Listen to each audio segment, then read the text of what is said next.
മറ്റൊരു പ്രധാനമായ ഒരു ചോദ്യം ഉയരുന്നത് ഇനിയൊരു പുതിയ നേതൃത്വം വരേണ്ടതുണ്ട്. അതിനെ സംബന്ധിച്ച് എന്തെങ്കിലുമൊക്കെ സൂചനകൾ അവിടെ ലഭിക്കുന്നുണ്ടോ? ഇപ്പം മോഹൻലാൽ തന്നെ ഈ ഒരു പ്രശ്നം ഇത്രയും സങ്കീർണമായ ഒരു സാഹചര്യത്തിൽ ഇനി ഇതിൻ്റെ നേതൃത്വം ഏറ്റെടുക്കാൻ തയ്യാറാകുമോ? മമ്മൂട്ടി ഈ യോഗത്തിന് വന്നില്ല എന്നാണ് മനസ്സിലാക്കുന്നത്. അപ്പോൾ അങ്ങനെ ഇനി ആരെങ്കിലും നമ്മുടെ പ്രധാന നടന്മാരിൽ ആരെങ്കിലുമൊക്കെ ഇതിൻ്റെ നേതൃത്വം ഏറ്റെടുത്ത് രംഗത്ത് വരാനുള്ള സാധ്യതയുണ്ടോ? അതോ ഈ സംഘർഷ സാഹചര്യം കണ്ട് അവരും പിൻവാങ്ങാനുള്ള സാഹചര്യമാണോ അവിടെ ഉള്ളത്?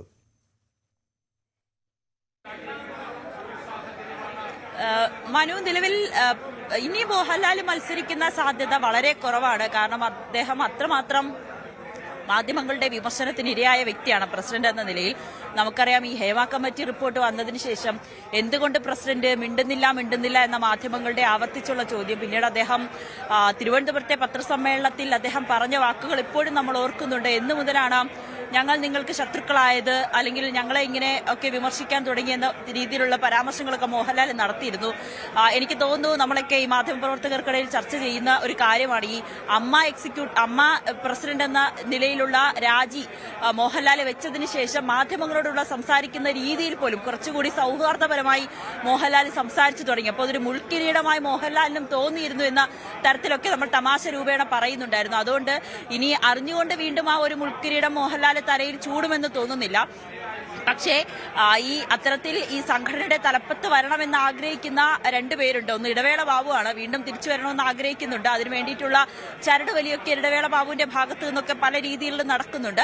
രണ്ട് ബാബുരാജാണ്. ബാബുരാജിനും ഈ തലപ്പത്ത് വരണമെന്നൊക്കെ വലിയ ആഗ്രഹമായിരുന്നു. നമുക്കറിയാം, ഈ തെരഞ്ഞെടുപ്പിന്റെ സമയത്ത് പോലും അവസാന നിമിഷവും ജനറൽ സെക്രട്ടറി സ്ഥാനത്ത് മത്സരത്തിനായി ഉയർന്ന പേരുകളിലൊന്ന് ബാബുരാജാണ്. പിന്നെ വലിയ സമ്മർദ്ദത്തിനൊടുവിലാണ് ബാബുരാജ് അത് പിൻവാങ്ങിയത്.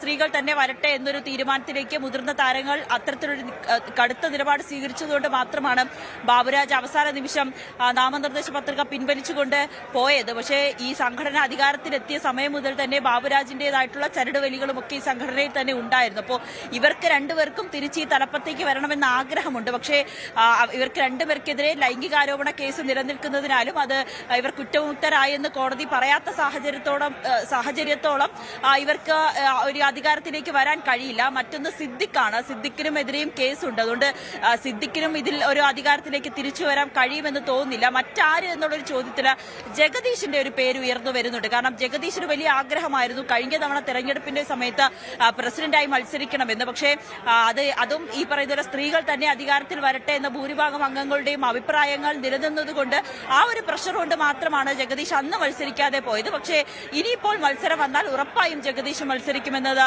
നമുക്ക് നിസ്സംശയം പറയാൻ കഴിയും. പിന്നീട് ആരെന്ന ചോദ്യത്തിൽ ഇനിയും ബാക്കിയാകുന്നുണ്ട്. അങ്ങനെ ഈ അമ്മയുടെ തലപ്പത്തെത്തുക അല്ലെങ്കിൽ അമ്മയുടെ എക്സിക്യൂട്ടീവ് കമ്മിറ്റിയിൽ കയറുക എന്ന് പറയുന്നത് പല താരങ്ങളുടെയും ആഗ്രഹമാണ്. അതെന്തായാലും ഇനി വരുന്ന തെരഞ്ഞെടുപ്പിൽ നമുക്ക് അറിയാൻ സാധിക്കും. ഇനി നാമനിർദ്ദേശ പത്രിക കൊടുക്കുന്നതും ഇനി തെരഞ്ഞെടുപ്പ് വരുന്ന വീണ്ടും വലിയൊരു നാടകീയ രംഗങ്ങളൊക്കെ നമുക്ക് ഈ സംഘടനയിൽ നിന്നും പ്രതീക്ഷിക്കാം. അതിങ്ങനെ അവസാനിക്കുന്നില്ല. പുതിയ ഭരണസമിതി വന്നിട്ട് പോലും അവരെ സ്വതന്ത്രമായി വർക്ക് ചെയ്യാൻ അനുവദിക്കാത്ത തരത്തിലുള്ള പല പ്രശ്നങ്ങളും പുറത്തുനിന്നും അകത്തു നിന്നുമൊക്കെ ഉണ്ടെന്ന് തന്നെ നമുക്ക് കൃത്യമായി അറിയാൻ സാധിക്കും. കാരണം പല താരങ്ങളുടെയും പ്രതികരണം കേൾക്കുമ്പോഴും നമുക്കത് വ്യക്തമാകുകയും ചെയ്യും. എന്തായാലും അവരുടെ ഇന്ന് ശ്വേതാമേനോൻ തന്നെ ഇത് പ്രസംഗത്തിനിടയിൽ പറയുന്നൊരു കാര്യമുണ്ടായി. സിദ്ദിഖ് വന്ന സമയത്ത് തന്നെ നേരെ എന്നോട് ശ്വേതാമേനോട് ചോദിച്ചത് രാജിവെച്ചൂടെ പ്രസിഡന്റ് എന്നാണ് ചോദിച്ചത്. അപ്പോൾ കൃത്യമായ അജണ്ടയുടെ ഭാഗമായി തന്നെയാണ് ഭൂരിഭാഗം അംഗങ്ങളും ഇവിടെ എത്തിയതും. ഈ എക്സിക്യൂട്ടീവ് കമ്മിറ്റി രാജിവെക്കണമെന്ന താല്പര്യത്തോടുകൂടി മാത്രം തന്നെയാണ്. അല്ലെങ്കിൽ തങ്ങളുടെ ഭാഗം കേൾക്കാതെ എക്സിക്യൂട്ടീവ് കമ്മിറ്റി രാജിവെക്കട്ടെ, പുതിയ തിരഞ്ഞെടുപ്പ് വരട്ടെ എന്ന ഉദ്ദേശം അത് തന്നെയാണ് അജണ്ടയാക്കി ഇവിടെ വന്നവരുണ്ടെന്ന് ഒരു പരാമർശം ശ്വേതാമേനോൻ നടത്തുകയും ചെയ്തു. എന്തായാലും ആ ഒരു പരാമർശം അല്ലെങ്കിൽ ഇതിന് കഴിഞ്ഞ ദിവസങ്ങളിൽ നടന്ന ഒപ്പുശേഖരണം ഇതിന്റെ ഒക്കെ തുടർച്ചയായി തന്നെയാണ് ഒരു ഭൂരിഭാഗം ആളുകളുടെയും അല്ലെങ്കിൽ ഭൂരിഭാഗം അംഗങ്ങളുടെയും ഇഷ്ടപ്രകാരം ഈ ഒരു ഭരണസമിതി രാജിവെച്ചിരിക്കുകയാണ്. ഇനി അടുത്ത തിരഞ്ഞെടുപ്പിലേക്ക് കടക്കുകയാണ് താരസംഘടനയായ അമ്മ. നവമി, ഈ വാർഷിക റിപ്പോർട്ടിൻ്റെ കാര്യം നവമി നേരത്തെ സൂചിപ്പിച്ചിരുന്നല്ലോ. വാർഷിക റിപ്പോർട്ട് പാസ്സായില്ല എന്ന തരത്തിൽ. അപ്പോൾ ഇനി അതിനെന്താണ് തുടർ നടപടികൾ ഉണ്ടാവുക?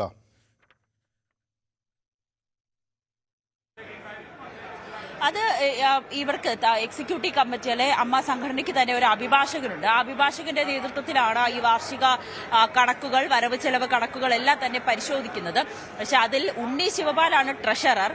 ഉണ്ണി ശിവപാൽ വിദേശത്തായിരുന്നു താമസിച്ചത്. അദ്ദേഹത്തിന് നിർബന്ധിത അവധി കൊടുത്ത് വിദേശത്തേക്ക് അയച്ചിരിക്കുകയായിരുന്നു. അത് അതുല്യ ഉയർത്തിയ ആരോപണങ്ങൾക്ക് പിന്നാലെ ആയിരുന്നു ഉണ്ണി ശിവപാലിനെ നിർബന്ധിച്ച് വിദേശത്തേക്ക് അയച്ചത്. ഉണ്ണി ശിവപാലാണ് ട്രഷറർ. ഈ കാര്യങ്ങളെല്ലാം, ഈ സംഘടനയുമായി ബന്ധപ്പെട്ട കാര്യങ്ങളെല്ലാം, പെൻഷൻ അല്ലെങ്കിൽ വരവ് ചെലവ് കണക്കുകളെല്ലാം കൈകാര്യം ചെയ്യുന്നത് ഉണ്ണി ശിവപാലാണ്. ഉണ്ണി ശിവപാൽ കൃത്യമായിട്ടുള്ള കണക്കുകൾ സംഘടനയെ ഏൽപ്പിച്ചില്ല. പ്രത്യേകിച്ച് പ്രസിഡന്റ് എന്ന നിലയിൽ ശ്വേതാ മേനോനെയോ അല്ലെങ്കിൽ അഭിഭാഷകനെയോ അറിയിക്കാതെ അവസാന നിമിഷം വരെ അതിൽ വലിയ തരത്തിലുള്ള കാലതാമസം വരുത്തി എന്നാണ് വിലയിരുത്തപ്പെടുന്നത്. അതിന്റെ അടിസ്ഥാനത്തിലാണ് ഈ വരവ് ചെലവ് കണക്ക് ഇന്നിവിടെ അവതരിപ്പിച്ച ജനറൽ ബോഡി യോഗത്തിൽ അവതരിപ്പിച്ച വാർഷിക കണക്കിൽ വലിയ ആശയക്കുഴപ്പം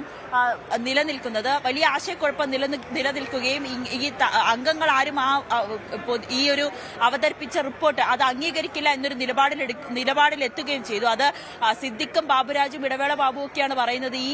ഈ ഒരു ഇപ്പോൾ അവതരിപ്പിച്ച കണക്ക് അത് ഞങ്ങൾക്ക് അംഗീകരിക്കാൻ കഴിയില്ല, അതിൽ ഒരുപാട് സംശയങ്ങളുണ്ട്, പല കണക്കുകളുടെ കാര്യത്തിലും വ്യക്തത വരുത്തേണ്ടതുണ്ട് എന്ന് പറയുന്നുണ്ട്. ഒപ്പം രഞ്ജി പണിക്കർ ചോദിച്ചത് ഇപ്പോൾ ഈ അവതരിപ്പിച്ച വാർഷിക പൊതുയോഗ കണക്ക് അതെങ്ങനെയാണ് അംഗീകരിക്കാൻ കഴിയുക എന്ന് രഞ്ജി പണിക്കരും ചോദിച്ചിരുന്നു.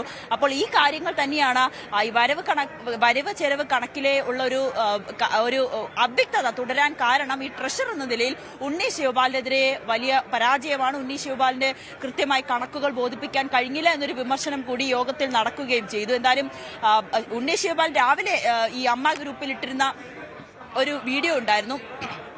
ആ വീഡിയോയിൽ ഉണ്ണി ശിവപാൽ പറയുന്നത് തന്റെ ഭാഗം കേൾക്കാതെയാണ് തന്നെ നിർബന്ധിത അവധിയിൽ പ്രവേശിപ്പിച്ചതെന്നാണ് പറയുന്നത്. അപ്പോൾ ശ്വേതാ മേനോൻ എന്ന പ്രസിഡന്റിന്റെ തീരുമാനം, ഏകപക്ഷീയ തീരുമാനം, അത് സംഘടനയിൽ തന്നെ വലിയ രീതിയിൽ ചർച്ച ചെയ്യുന്നു. എക്സിക്യൂട്ടീവ് അംഗങ്ങൾക്കിടയിൽ തന്നെ വലിയ നവമിക്ക് ചെറിയ ഇടവേള തരാം. നമുക്ക് കൂടുതൽ വിവരങ്ങൾ അവിടെ നിന്ന് നൽകേണ്ടതുണ്ട്. നവമി അങ്ങോട്ട് പോകരുത്. കൂടുതൽ വാർത്തകൾക്ക് news 18 Keralam YouTube channel subscribe ചെയ്യുക.